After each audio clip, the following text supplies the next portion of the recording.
Hola estudiantes de Química General, hoy iniciamos nuestra clase 3 de la semana 6. En las clases anteriores hemos visto enlace covalente y enlace iónico. La clase de hoy tiene como objetivo, primero, diferenciar el enlace covalente del iónico. Entrar al mundo de hacer estructuras de Lewis y determinar la carga formal. Yo necesito que en esta clase o este video tengan especial cuidado, porque aquí vamos a tener o vamos a ver algunos aspectos muy importantes de cómo identificar si una molécula o, si los elementos que conforman una molécula contienen un enlace iónico o contienen un enlace covalente, ¿cierto? Es muy importante establecer esas diferencias. Entonces, ¿yo cómo puedo diferenciar un enlace covalente y un enlace iónico? Existen varias formas. Una de ellas es suponer, entonces aquí vamos a colocar las diferentes teorías que se han ido evolucionando en el tiempo, que nos han hecho ir corrigiendo lo que significa un enlace iónico y un enlace covalente y cómo poderlos diferenciar. Si yo asumo, ¿cierto? Asumo, entonces primero, digamos, vamos a asumir, primero, que cuando un metal y un no metal interaccionan, tenemos un enlace iónico. Y cuando tenemos un no metal más un no metal, tenemos un enlace covalente. Digamos que esa es la primera aproximación que uno podría tener. Sería el método más sencillo. Sí, yo tengo un metal y un no metal y ya lo digo iónico. Sin embargo, esta definición es una definición pobre y tiene una muy baja o muy bajo poder predictivo. ¿Por qué? Porque en la naturaleza existen muchísimas excepciones a esta conjetura. Miremos ejemplos que nos demuestren que esto de pronto tiene algún fallo y que esta conjetura no es realmente muy predictiva. Miremos un ejemplo claro, miremos el cloruro de estaño. Entonces, el cloruro de estaño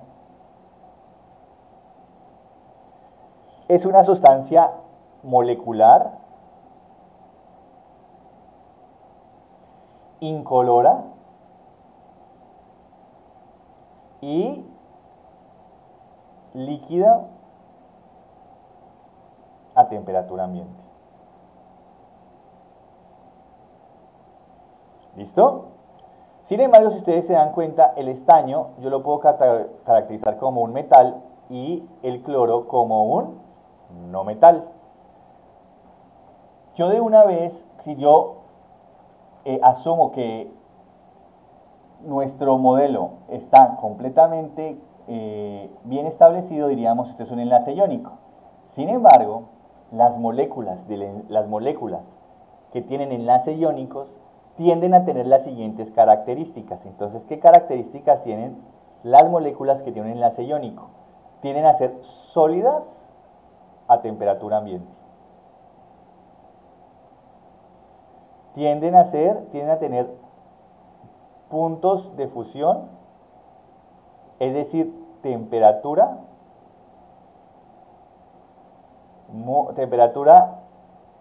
donde hay un cambio de estado de sólido a líquido muy altas, muy altas, por encima de los 800 grados centígrados, por encima, hasta de 1000 grados centígrados, por encima de los 1000 grados centígrados. Es decir, cuando yo tengo, y aquí voy a colocar en colorcito, otro colorcito para que nos guiemos, aquí esto es iónico. Cuando trabajamos con el sistema iónico, las propiedades de las moléculas que tienen un enlace iónico son de este estilo.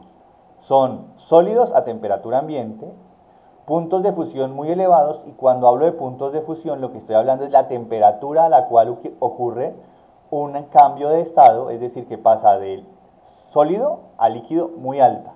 ¿Entendido? Si nosotros vemos el cloruro de estaño es molecular, es incoloro y es un líquido a temperatura ambiente, o sea, no se parece en nada en lo que es que un sólido iónico. Tiene una temperatura, además tiene una temperatura de congelación,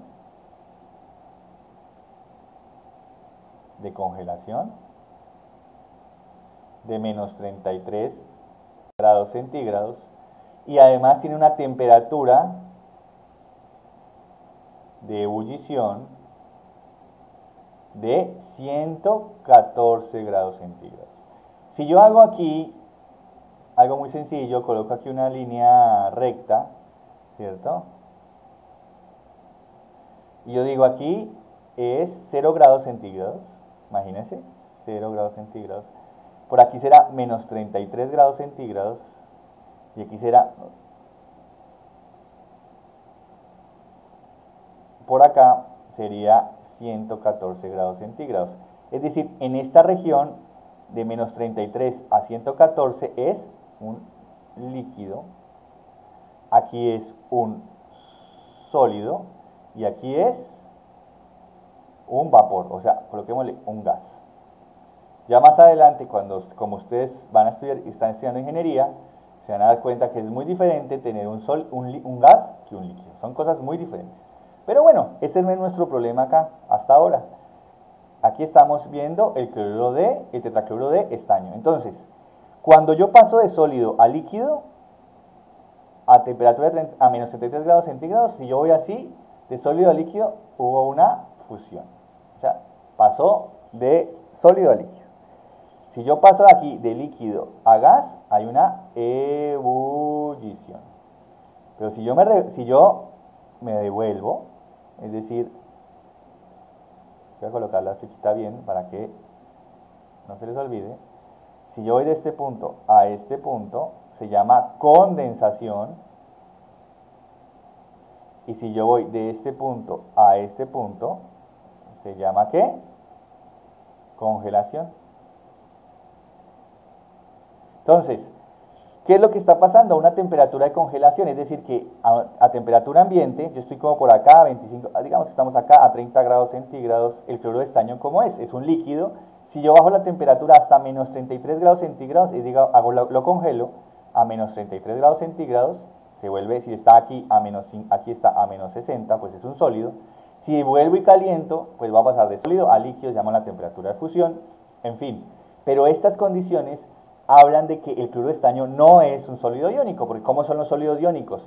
Tiene unas temperaturas de fusión altísimas, ¿entendido? Casi siempre a temperatura ambiente es un sólido y tengo que llevarlo hasta 1000 grados, o 1300 grados, hasta 1800 grados, para que pueda cambiar de sólido a líquido. En cambio, a menos 33 grados centígrados, el cloruro de estaño ya está cambiando de fase. ¿Entendido? Entonces, esta diferencia que mucha gente utiliza entre que si yo tengo un metal y un no metal interaccionan, ya tengo un enlace iónico, hay que trabajarlo con muchísimo cuidado, porque no siempre esas reglas se cumplen. Y eso es lo bonito de química. En la química, aunque hay algunas reglas bien establecidas, la naturaleza nos dice, no, ustedes no pueden generalizar de esa forma. Tienen que ver caso por caso. Entonces, al final, en química se analiza caso por caso, porque no todo se comporta según lo que uno desea. ¿Entendido? científicos de su época empezaron a ver este tipo de comportamientos y empezaron a decir, bueno, entonces yo no puedo definir ni puedo diferenciar de esa manera, o sea, no tengo un modelo predictivo. Para eso, entonces empiezan a iniciar a generar un modelo predictivo, y para hacer ese modelo predictivo se utilizan una propiedad que es la electronegatividad. Y la electronegatividad es esa afinidad electrónica, ¿cierto? Es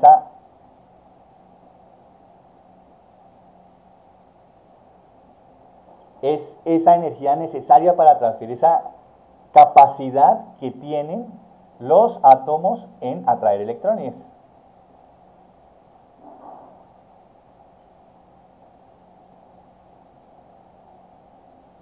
Entonces, como existe esa capacidad de atraer electrones, entre mayor capacidad tenga, pues más fácil le quita un electrón, ¿cierto?, a otro elemento. Sin embargo, ese elemento también va a ser una fuerza en contra de que se le quite ese electrón, a menos que al quitarlo alcance la configuración estable.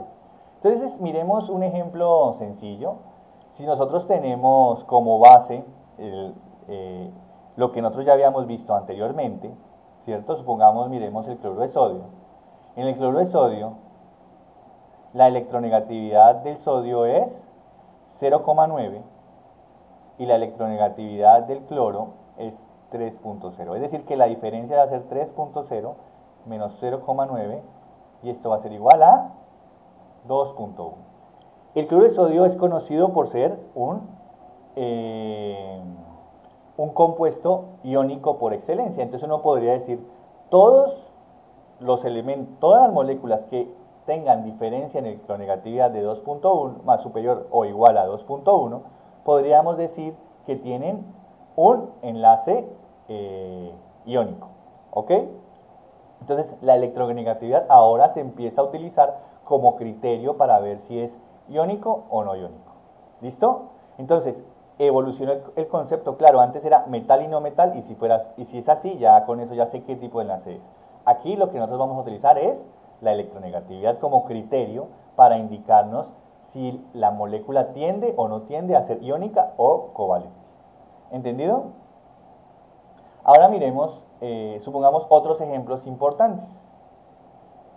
Si nosotros tenemos el óxido de manganeso, si el óxido de manganeso se escribe de esta forma y el oxígeno aquí es menos 2, ¿cuánto valdrá el manganeso? Espero que hayan contestado más 2, ¿cierto? Porque ese es el balance de carga que uno necesita para que la molécula entera sea igual a 0. Entonces, aquí yo tengo un manganeso más 2. ¿Cuál es la diferencia de electronegatividades entre el manganeso y el oxígeno? Entonces, el manganeso es aproximadamente 3.5, entonces la electronegatividad del manganeso del oxígeno, perdón, es 3.5 y la del manganeso es de 1.5. Al final, yo lo que tengo es un 3.5 menos 1.5 igual a 2.0. Es decir, que estos están muy cercanos. Entonces no es raro pensar que este compuesto tiene un sólido, es un sólido compuesto por elementos como oxígeno y manganeso a temperatura ambiente, ¿cierto? Porque el cloruro de sodio, que es un compuesto típico iónico a temperatura ambiente, es un sólido. Para mí el óxido de manganeso también debería ser un sólido, y así es, ¿cierto? Debería tener una temperatura de fusión altísima, y sí tiene una temperatura de fusión de 1842 grados centígrados. Es decir, que a partir de esta diferencia de electronegatividades, yo sí me puedo estar acercando a diferenciar entre un compuesto iónico y un compuesto covalente. Si es inferior a 2.1, ya empiezo yo a mirar que puede ser covalente, ¿cierto? Si es superior a 2,1 o a 2, como aquí lo estoy mostrando, seguramente es un enlace iónico. Ahora, sin embargo, existe, como siempre en química, y por eso es tan bonita, existe una excepción. Si yo tengo este óxido de manganeso, que se llama óxido de manganeso, ya les voy a decir, ustedes mismos me dirán, este óxido de manganeso Todavía no lo estoy nombrando bien, solamente quiero que ustedes se den cuenta de eso. Tengo este óxido de manganeso, yo sé que aquí esto es menos 2, que la carga del oxígeno siempre va a ser menos 2. ¿Cuál será la carga del manganeso en este caso? Si ustedes se dan cuenta, 7 por menos 2 es menos 14. Entonces, ¿cuánto debe estar el manganeso aquí? Pues más 7. ¿Por qué? Porque al ser más 7, aquí va a borrar un poquito para que estemos iguales que la configuración que nos dan los libros, ¿no? Aquí es 2 menos, pues este va a ser 7 más. ¿Por qué? Porque 2 por 7, 14 más. Y 7 por menos 2, 14 menos. O sea que la suma total va a ser igual a 0. Entonces aquí está. Entonces por eso se dice que este compuesto se llama óxido de manganeso 7, porque el estado de oxidación del manganeso es 7. ¿Listo? Vamos a mirar las propiedades del óxido de manganeso. Si ustedes se dan cuenta, es los mismos valores de electronegatividad. Tiene 3.5 y 1.5, o sea que debería ser como iónico. Sin embargo, miremos las propiedades. Recuerde que siempre es importante ver las propiedades. ¿Entendido? El óxido de manganeso a temperatura ambiente es un líquido. Entonces, el óxido de manganeso 7 a temperatura ambiente es un líquido, lo que es completamente diferente a lo que un enlace iónico o un compuesto con enlace iónico predice, que debería ser a temperatura ambiente un sólido. Este es un líquido. Entonces uno se pregunta, ¿cómo es posible, cierto, que el mismo compuesto con el mismo, no el mismo compuesto, pero por lo menos la relación entre manganeso y oxígeno es la misma, ahora ya parece que no es un sólido iónico, ¿cierto? Además, se congela, o sea, tiene una temperatura de fusión de 5,9 grados centígrados. Y me dice, ¿cómo es posible? Si un sólido iónico tiene 1842 grados centígrados, altísimo, ¿no? Este es 5,9 grados centígrados. Entonces, ¿qué es lo que está diciendo aquí? Ojo, hay que revisar las diferencias de electronegatividad, es importante, pero también hay que definir los estados de oxidación del metal. Entonces, aquí hay que tener muy en cuenta, entonces aquí voy a subir el tablero, hay que tener en cuenta los estados de oxidación del metal. Ojo, entonces aquí la electronegatividad, la diferencia de electronegatividades es importante, pero también hay que analizar el estado de oxidación del metal. Entonces, ojo, y sobre todo,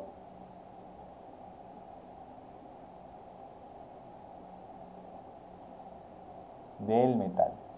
Pero sobre todo para los metales de transición. Es muy importante para los metales de transición ver. ¿Por qué? Porque dependiendo de su estado de oxidación, también depende el tipo de enlace. Entonces, para el estado de oxidación de un metal de transición, depende del estado de oxidación, depende el tipo de enlace.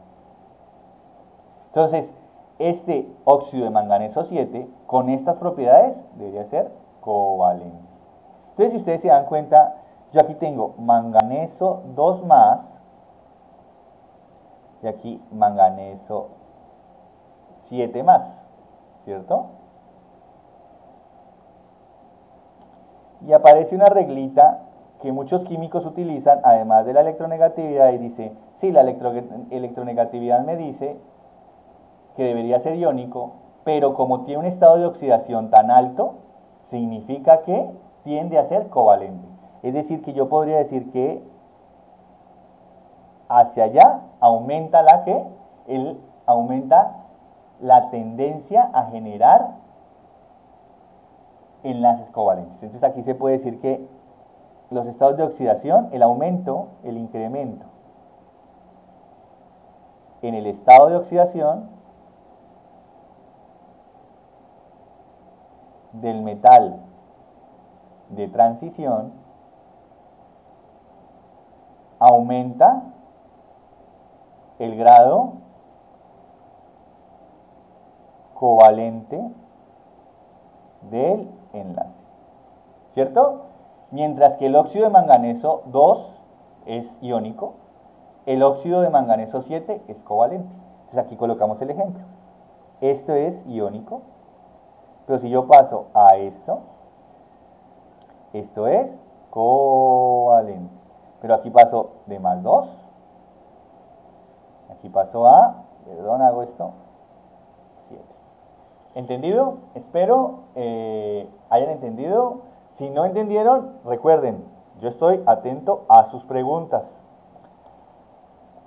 Entonces ya podemos identificar de manera clara qué es un enlace iónico y un enlace covalente, sus propiedades. El enlace iónico, recuerde que la diferencia electronegativa sea por encima de 2.1 o 2, que esté muy cercano ahí. Una molécula constituida por enlace iónico es sólido a temperatura ambiente y tiene temperaturas de fusión, es decir, cuando pasa de estado sólido a estado líquido muy altas. Caso contrario ocurre con el enlace covalente, que el enlace covalente casi siempre es un líquido a temperatura ambiente, ¿cierto? Moléculas con temperatura ambiente y tiene puntos de fusión extremadamente bajos. Obviamente hay moléculas covalentes gaseosas. Yo aquí estoy hablando de metal con no metal, porque ese es el problema. Mucha gente cuando ve un metal con no metal dice iónico, y no, realmente no es iónico. Hay que analizar sus propiedades para determinar si es iónico o covalente.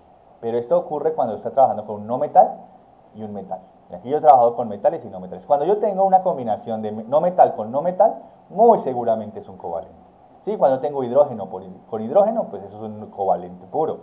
¿Sí? Cuando tengo un CO2 es un covalente. ¿Por qué es un covalente? Porque el carbono es un no metal y el oxígeno es un no metal. Entonces, ellos siempre van a compartir. Aquí yo estoy haciendo una aclaración muy importante. Y lo más importante es que yo estoy aclarando que no todos los moléculas que tienen en combinación un metal con un no metal son iónicas. Existen combinaciones de metal con no metal que son covalentes. ¿Y eso qué quiere decir? Que se comportan molecularmente, como uno solo, ¿no? No hay formación de iones. Y eso es muy, muy importante. Ahora, vamos a pasar a nuestro segundo tema, que es un tema relacionado con lo que estamos viendo aquí, y es cómo yo puedo, si ya sé si mi enlace iónico o no iónico, es algo muy importante, pero también yo quiero empezar a dibujar, ¿cierto? O hacer la representación de las estructuras de Lewis de las moléculas que yo esté analizando. Entonces, para eso vamos a mirar las reglas, aquí, reglas para representar los enlaces. Bueno, para representar no los enlaces, sino las moléculas, ¿cierto?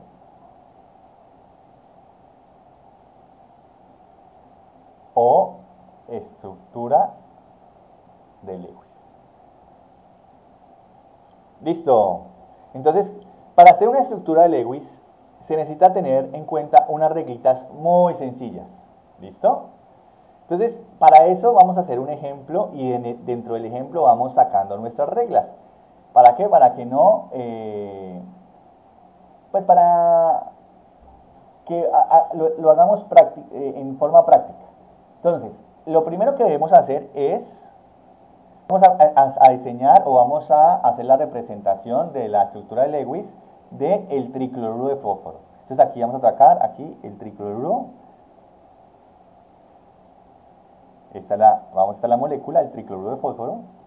Tricloruro de fósforo. Y vamos a diseñar vamos a hacer la representación o la estructura de Lewis de esta molécula. ¿Ok? Los dos son no metales, o sea que básicamente yo podría decir que en definitiva, como los dos son no metales, son no metálicos, entonces básicamente lo más seguro es que sean un enlace covalente. ¿Listo?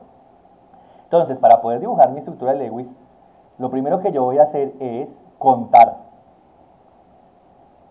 todos los electrones de valencia. Para eso necesito la tabla periódica ¿Listo? Entonces, por favor, siempre al lado su tabla periódica. ¿Cuántos? Entonces aquí voy a colocar aquí. ¿Cuántos electrones de valencia tiene el cloro? Entonces aquí voy a colocar. ¿Cuántos electrones de valencia tiene el cloro? En este caso un cloro tiene 7 electrones de valencia, porque es un P5, recuerden, 7 electrones de valencia. Pero son 3, entonces por 3 es igual a 21. Eso es la contribución del cloro. Ahora, el fósforo, recuerde que es un P3, es decir, que tiene 5 electrones de valencia. Entonces, fósforo tiene 5 electrones. ¿Cuántos hay? 1. Entonces, al final, esto va a ser 5. Es decir, que en total hay 26 electrones. Yo tengo 26 electrones. Esta molécula en total genera 26 electrones. Ahora, llega una parte muy importante y es determinar cómo conectarlos. Entonces aquí es conectar los elementos. Entonces hay una regla muy clara para, digamos, dirigirnos hacia a conectar dónde debo o cómo conectarlo. Entonces, primero para conectarlo yo necesito mirar quién es el elemento central. Si ustedes se dan cuenta, el fósforo, ¿cierto? Al ser un P3, o ser un P5, perdón, pues yo tengo algo así. Y el cloro es algo así, ¿cierto? Es un P7 y este es un P5. Uno siempre dice, hay dos formas. Si ustedes se dan cuenta, el fósforo sirve de mejor andamiaje. ¿Por qué? Porque tiene una gran cantidad de puntos donde generar enlaces. Es decir, uno tendería a decir, pues este va a ser el andamiaje, va a ser el átomo central. También el átomo central se decide por la electronegatividad. La electronegatividad del fósforo es 2.1. Recuerden, esto se ve en la figura 8,7 de el material que les envié. Ahí está reportado para cada elemento cuál es su electronegatividad en la figura 8.7. Voy a colocar aquí figura 8.7. ¿Sí? El fósforo es 2.1. ¿El cloro cuánto es? El cloro tiene una electronegatividad de 3.0. Si yo hago la resta, 3.0 menos 2.1, la diferencia es 0,9. Es decir, que esto es covalente. Y es un covalente polar. ¿Listo? Con tendencia hacia el cloro. ¿Entendido? Muy bien. Ahora, ¿cómo? Entonces ya sé que el elemento central debe ser el fósforo. Primero por la interpretación que nosotros le damos de que es un conector porque tiene muchos electrones desapareados, ¿cierto? Tiene un par electrónico libre, acá, un par electrónico libre, pero tiene electrones desapareados. Entonces, ¿cómo lo llamo a estos? Electrones desapareados. Entonces voy a dibujarlo aquí, hacerlo más grande y más bonito para que ustedes siempre se acuerden de eso. Entonces aquí voy a hacerlo más grande.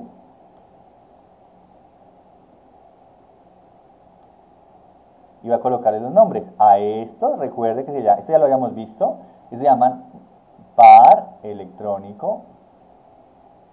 Y estos se llaman electrones desapareados. Entonces, si se dan cuenta, el fósforo tiene más electrones desapareados que el cloro. Entonces tiende a ser un mejor andamiaje. Entonces lo que yo aquí en el punto 2 para hacer una estructura de Lewis es ¿cuál?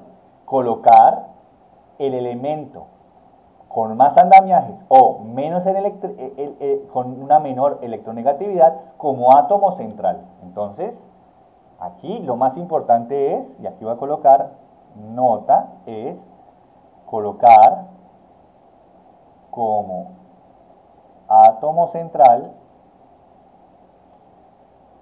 el átomo o elemento con menor electronegatividad. Listo. Entonces yo podría decir aquí que es el fósforo, ¿cierto? Recuerde que estamos mirando el el tricloruro de fósforo. Entonces, lo que vamos a hacer aquí es mirar y vamos a colocar al fósforo como átomo central. Aquí, fósforo como átomo central. Y va a generar, con estos 3 electrones desapareados, va a generar 3 enlaces. Entonces, lo que vamos a hacer como tercer paso, aquí vamos a colocar tercer paso antes de iniciar, entonces tercer paso, es generar los enlaces.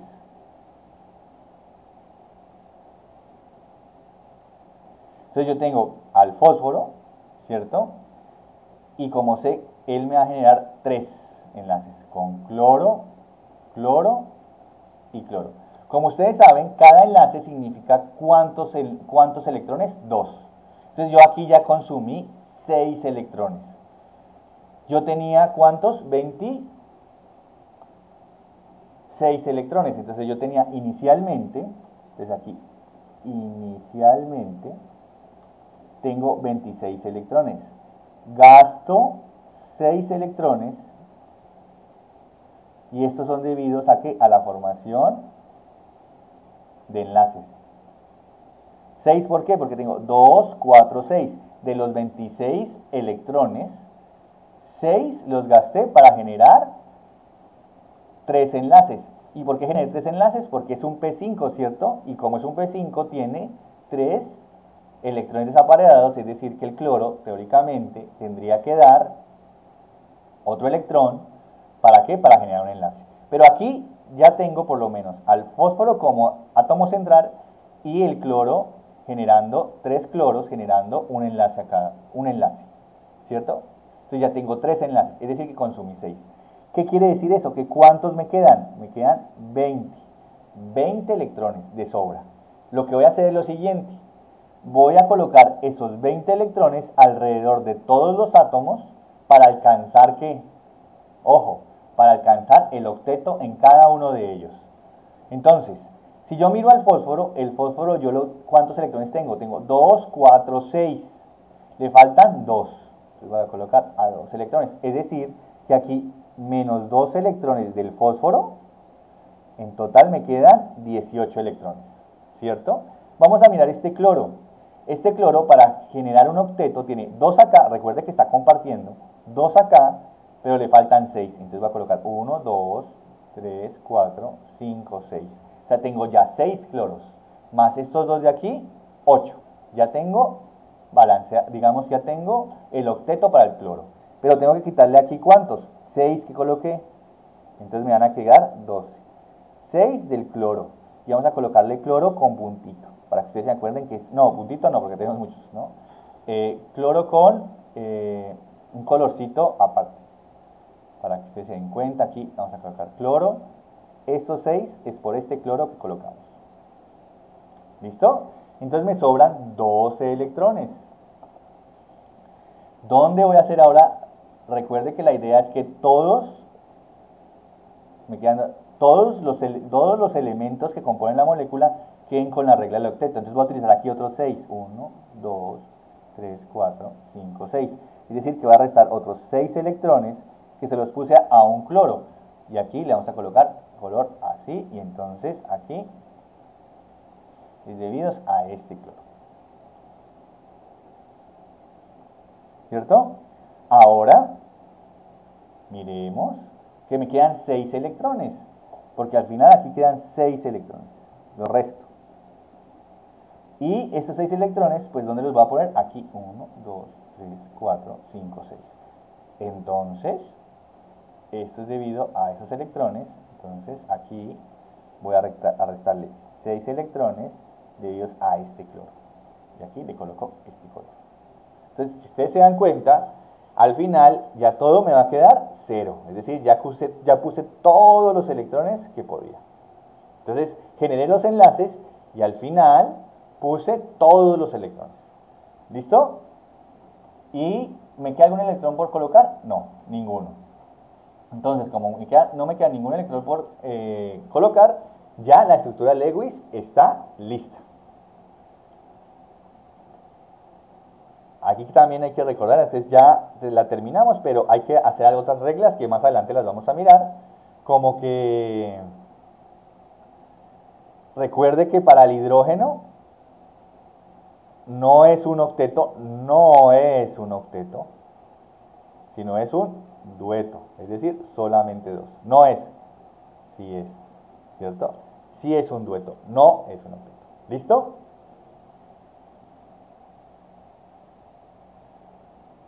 Ahora, en la versión 5, nosotros podemos decir, si no hay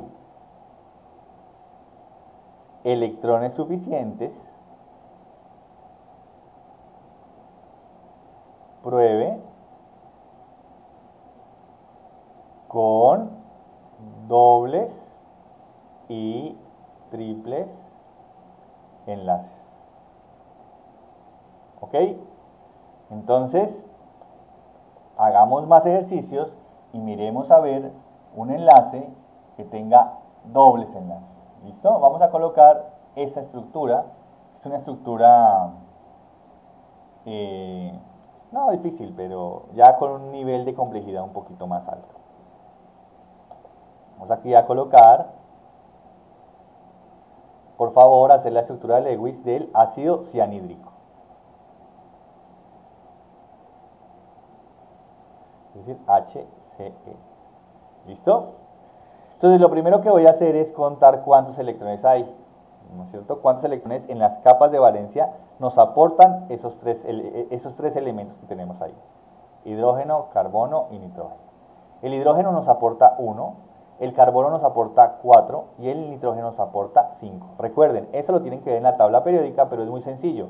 El hidrógeno es un 1s1, el carbono es un P2, es decir, 3s2, 3p2, entonces lo que tienen son 4 electrones en la última capa. Eso lo vimos en la clase número 1 de la semana 6 y en la clase número 2 de la semana 6, entonces espero que revisen esos conceptos. Y el N es un P5, ¿cierto? O sea que tienes un 3s2, 3p3, tiene 5 electrones en la última capa. Si yo sumo todos ellos, voy a obtener 10 electrones. ¿Listo? Si comparo los estados de oxidación, si comparo las electronegatividades del hidrógeno, el nitrógeno y el carbono, me doy cuenta, y aquí se las voy a colocar, me doy cuenta que el elemento con menor electronegatividad debe ser el elemento central. Y aquí vamos a mirar cuánto es el hidrógeno. El hidrógeno es 2.1. ¿Sí? Entonces aquí vamos a ver electronegatividad. Entonces ese es 2.1. Para el carbono es 2.5. Y para el nitrógeno es 3.0. Si nosotros hacemos caso a la regla de donde el que tenga menor electronegatividad es el átomo central, nosotros tendríamos que colocar al hidrógeno, porque es de 2.1. Sin embargo, el hidrógeno, recuerde que nunca va a ser un octeto, lo que va a ser es un dueto. Entonces el hidrógeno nunca, entonces aquí colocar nota, el hidrógeno nunca es un átomo central. Nunca. Es muy poco probable. A menos que sea este, ¿no? El hidrógeno. En forma natural, diatómico. Pero estamos hablando de otro tipo de moléculas. Entonces, nunca el hidrógeno es un átomo central. ¿Y por qué? Pues porque solamente se puede generar un enlace y con generando un enlace ya es estable. Entonces yo lo que tengo que escoger es en todos aquellos que no sean por lo menos hidrógeno, en ese caso. Aquí, entonces tengo que escoger entre el carbono y el nitrógeno. Y si es entre el carbono y el nitrógeno, pues en definitiva, lo que yo voy a tener es que el carbono va a ser el átomo central, ¿cierto? Entonces aquí voy a colocar al átomo central como carbono. Ahora voy a generar un enlace entre ellos. Aquí entre el nitrógeno y entre el hidrógeno. Como es el átomo central, yo tengo que, todos tienen que estar enlazados al átomo central. Entonces el hidrógeno está enlazado y al enlazarlo ya alcanzo el 1s2. ¿Recuerden? Entonces ya tiene 2 electrones, él ya está contento, él ya se parece al helio. Entonces al otro que tengo que enlazar pues es al nitrógeno, ¿cierto? Entonces aquí ya está. Vamos a colocar entonces los electrones de sobra. ¿Qué pasa? Cuando yo coloco los enlaces, ya estoy contando ¿qué? 4 electrones. Porque tengo 2 enlaces. Estos 4 electrones son debidos a enlaces. ¿Cuántos enlaces tengo? 2. Por eso son 4 electrones. Cada enlace tiene 2 electrones. Entonces, al final, esto va a tener 6 electrones totales. Entonces, a esos 6 electrones los tengo que poner, ¿cierto? De tal manera que todos cumplan con la regla del octeto. Aquí hay un problema. ¿Dónde voy a colocar los electrones? Aquí los voy a colocar en el elemento más electronegativo. ¿Dónde es? Pues el nitrógeno. Entonces el nitrógeno va a colocar los 6 electrones inicialmente en el elemento más electronegativo. Este es el nitrógeno. Entonces aquí coloco 6 electrones, entonces va a ser 0. En el ejemplo anterior yo también hice lo mismo. Coloqué los electrones sobre el elemento más electronegativo. En este caso, en el ejemplo anterior, el más electronegativo obviamente es el cloro, ¿cierto? Entonces yo coloqué todos los electrones sobre el cloro. Aquí voy a colocar todos los electrones sobre el nitrógeno. Entonces queda algo así. Muy bonito. Sin embargo, cuando yo miro el hidrógeno está completito, sí, porque tiene 2 electrones. Está muy bien. El carbono tiene 4. No, a él sí le faltan electrones. ¿Sí o no? Como a él le faltan electrones, yo lo que necesito es reacomodar los electrones de tal manera que el carbono alcance su regla del octeto. ¿Y el nitrógeno qué le pasa? No, al nitrógeno está feliz porque el nitrógeno sí tiene toda su regla del octeto. Miren, ustedes se dan cuenta, tiene 2, 4, 6, 8. Pero el carbono es el que está con 4 electrones. A él no le funciona tener esta fórmula. Él necesita más electrones. Entonces, ¿cómo los voy a cubrir? Agregando enlaces. ¿Cómo? Entonces yo tengo HC. Esta es la forma que tenemos. Pues lo que yo voy a hacer es que estos dos pares electrónicos los voy a colocar aquí. Entonces lo que yo obtengo es lo siguiente. Y mire lo bonito que se da.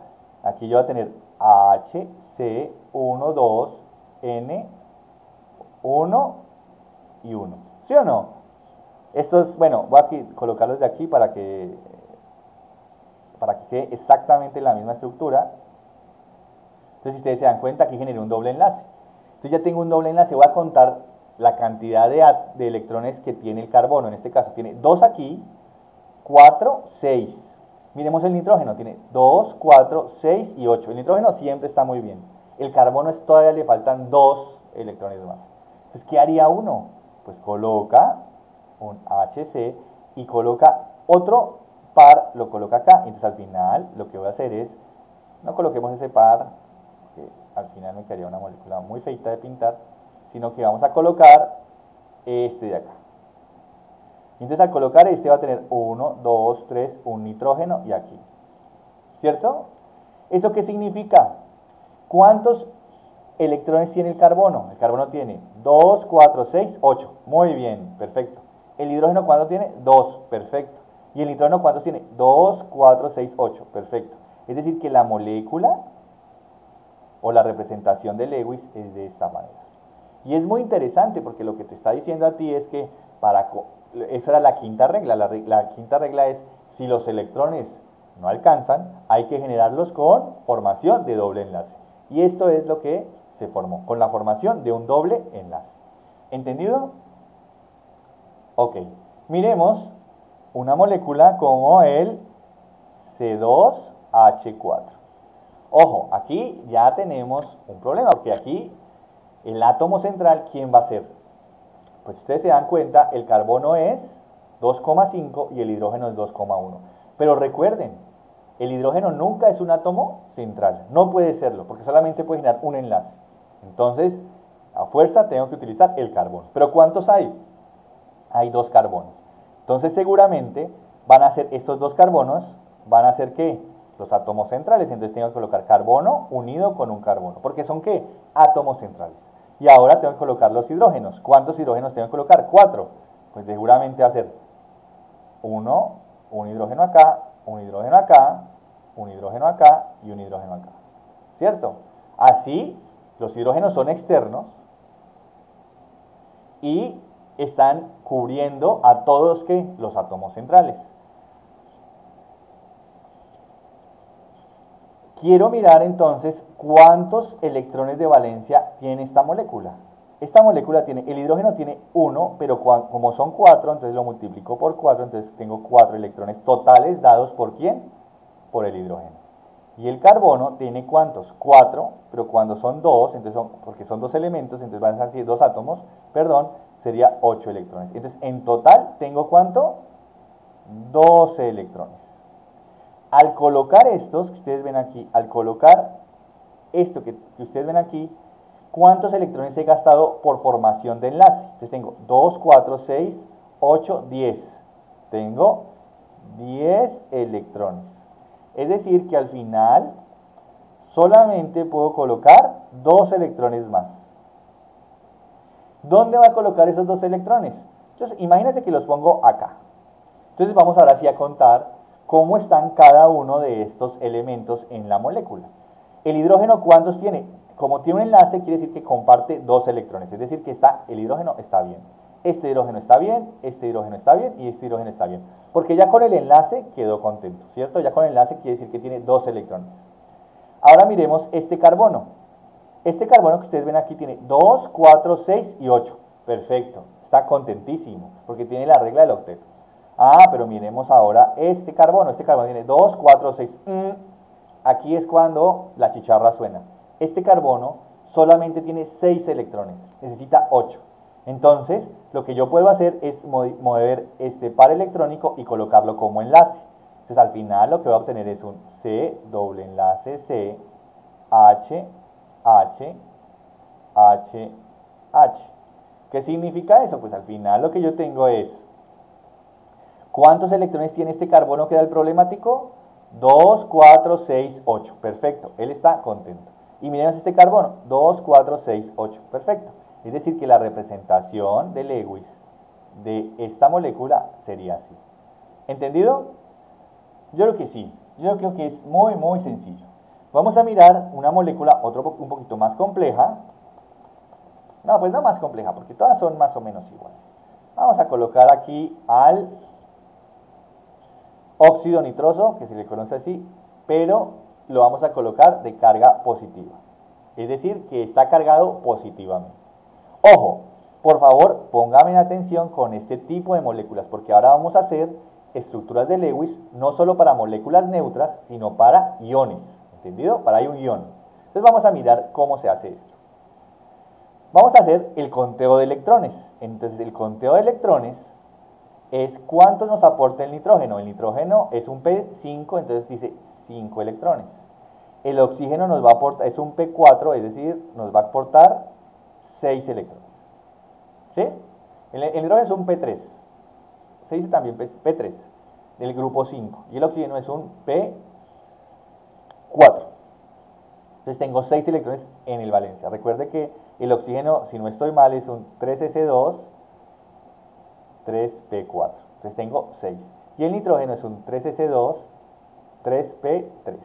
Es decir, que tengo 5. Si sumo esto, me va a dar ¿cuánto? 11 electrones. ¡Ojo! Y aquí hay una nota muy importante que tienen que tener en cuenta. ¡Ojo! ¡Ojo, ojo! Tengo 11 electrones, pero me está diciendo que este es un ion positivo, es decir, que perdió electrones. ¿Cuántos perdió? 1, porque dice que la carga es más 1, es decir, que perdió un electrón. Es decir, que realmente no tiene 10 electrones, no tiene 11 electrones, sino que lo que tiene realmente es 10 electrones. Y 10 electrones porque es un catión, ¿sí? De carga positiva. Obviamente los cationes son de carga positiva. Lo anoto solamente para que lo recuerden. Entonces realmente tengo 10 electrones. Entonces, ¿qué es lo que yo voy a hacer? Ya sé que en este caso no me importa quién es el átomo central porque solamente son 2. Entonces yo voy a generar aquí oxígeno. ¿Cierto? ¿Sí o no? Entonces ya tengo esto. Ahora puedo colocar 10 electrones. Lo primero que voy a colocar son los electrones sobre el elemento más electronegativo. ¿quién será más electronegativo entre el nitrógeno y el oxígeno? Entonces, entre el nitrógeno y el oxígeno, pues tenemos que mirar. El nitrógeno tiene una electronegatividad de 3 y el oxígeno tiene una electronegatividad de 3.5. Es decir, que esto me está diciendo que los 10 electrones, o más que los 10 electrones, me está diciendo que yo para completar la regla del octeto lo tengo que colocar sobre el átomo de oxígeno. ¿Cuántos electrones tengo que colocar aquí? Entonces, mira, sobre el átomo de oxígeno, ¿cuántos estoy colocando? 1, 2, 3, 4, 5, 6. ¿Por qué coloco 6? Porque con 6 ya completé la regla del octeto. ¿Sí o no? Mire, 1, 2, 3, 4, 5, 6, 7, 8. Entonces tengo que restarle a estos 10, 6 electrones que se los coloqué en el oxígeno. Es decir, que al final me va a dar 4 electrones. Esos 4 electrones los tengo que colocar ¿en dónde? En el átomo de nitrógeno. Entonces, ¿qué va a colocar? 4 electrones. 1, 2, 3, 4. Puedo colocar así. Realmente en este caso no me importa cómo los voy a poner. ¿Qué pasa? Si usted se da cuenta, si yo mido el oxígeno está completamente feliz, ¿cierto? ¿Por qué está feliz? Porque ¿cuántos electrones tiene? Pues tiene los 8, pero el nitrógeno no está feliz. El nitrógeno, si ustedes se dan cuenta, tiene problemas. ¿Cuáles son los problemas? Pues que 6 necesita poner más electrones, necesita que alguien le ponga electrones, ¿cierto? Entonces, seguramente lo que va a hacer el oxígeno es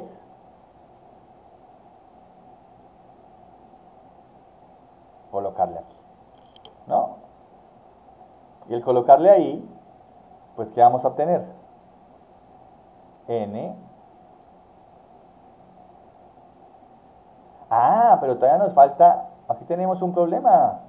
Mira, aquí nos falta algo que yo no coloqué. Aquí me falta a estos 2, a estos 4 que están mal, hay que restarle 2. ¿Cuáles son esos 2? Los 2 del enlace, ¿cierto? Los 2 del enlace. Es decir, que al final solamente 2 electrones. Entonces, al final lo que yo tengo es esta molécula. O así. Porque tengo 6 que puse acá, pero recuerde que tengo un enlace, entonces tengo que colocar los 2 del enlace. Es decir, que tuve que restarlo. Entonces, al final me va a quedar 2 electrones nada más. Listo. Ahora sí. ¿Cuántos electrones tiene el nitrógeno? Tiene 1, 2, 3, 4. Está muy pobre. Entonces tengo que colocarle acá. Entonces me va a colocar N. Voy a colocar aquí los 2 pares. Y entonces voy a colocar 2 O. Y aquí me va a quedar así. ¿Cuántos electrones tiene ahora el nitrógeno? El nitrógeno tiene 2, 4, 6. Todavía le falta. Y el oxígeno tiene 2, 4, 6 y 8. Entonces todavía le falta donar un electrón más. Entonces, un par electrónico más. Entonces al final va a colocar N, 1, 2, 3, oxígeno y par. Se coloca entre corchetes porque al colocarlo entre corchetes me está diciendo que es un ion. Entonces, esta es la fórmula o la estructura de Lewis para el ion óxido nitroso. ¿Sí? ¿Entendido? Espero. Es lo mismo, siempre es lo mismo. Recuerde que al final lo que se va a hacer es, lo que se intenta es colocar todos los electrones para que cumplan la regla del octeto.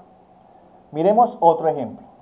Un ejemplo como el ion bromato.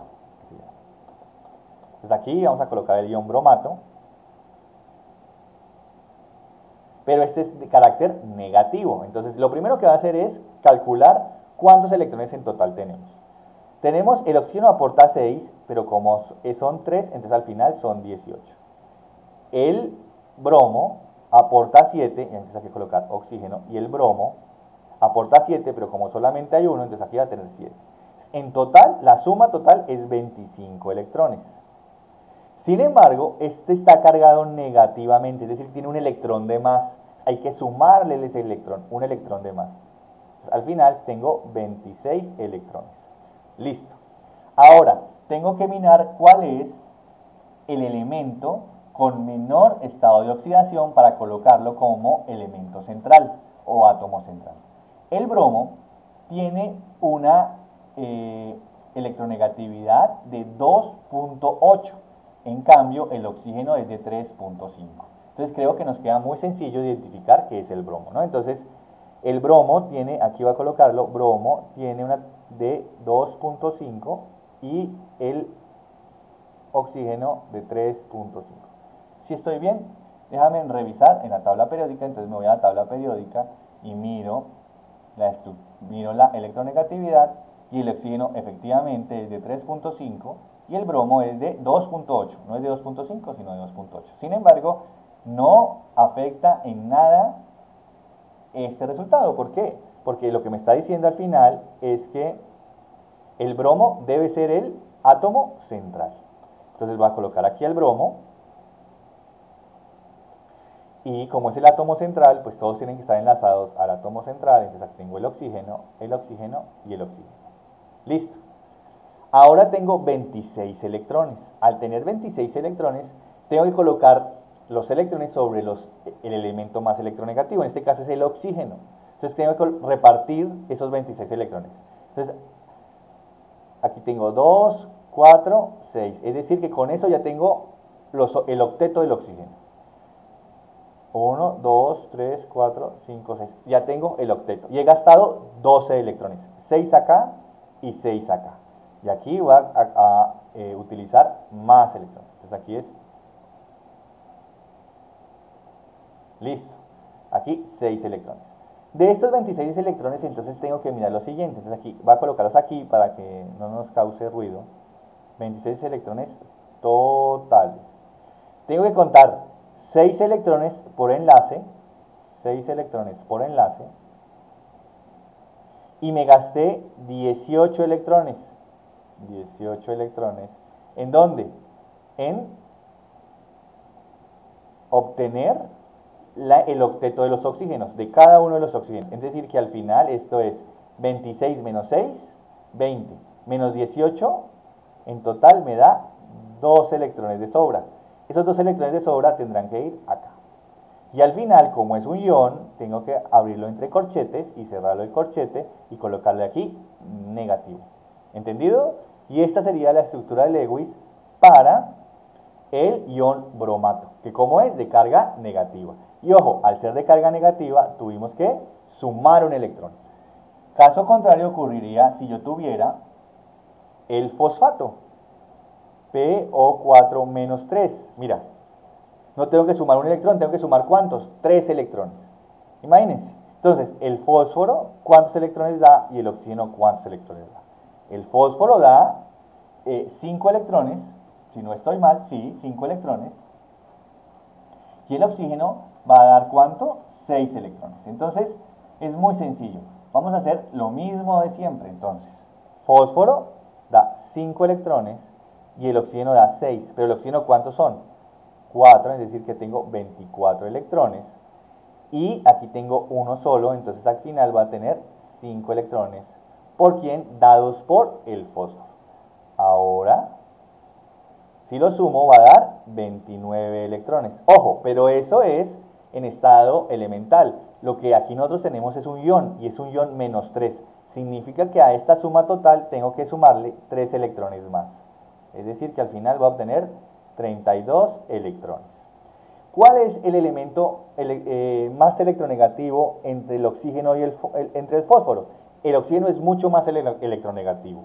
El fósforo, la electronegatividad está como por los 2,5 y el fósforo es como 3,5, ¿no? Así ya lo habíamos visto.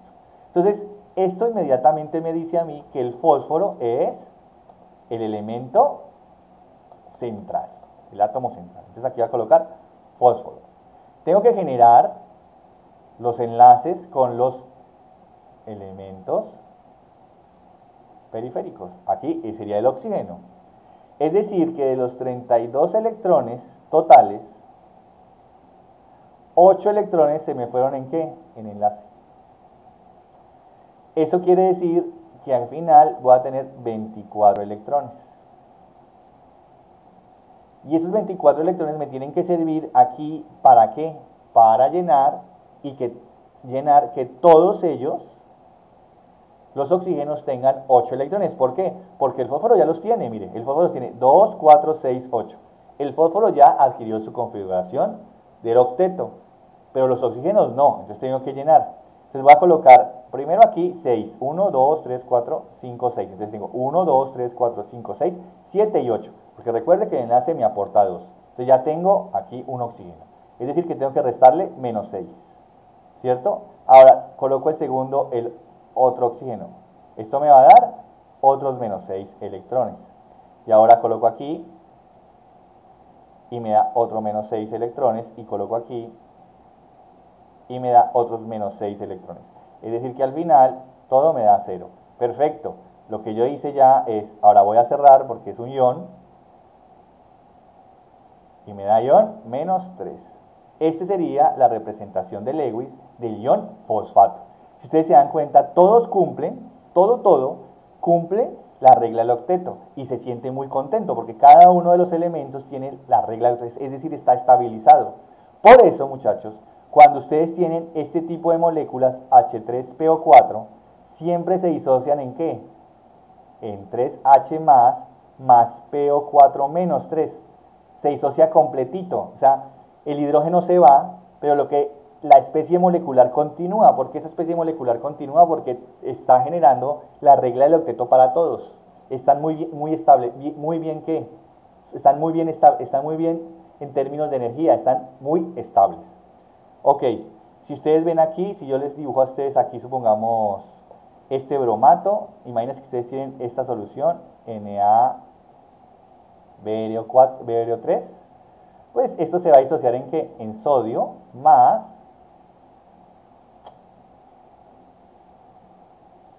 Bario3.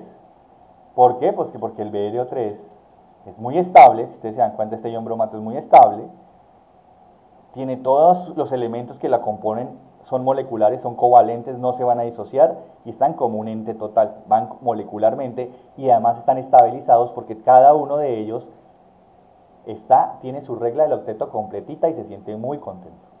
¿Entendido?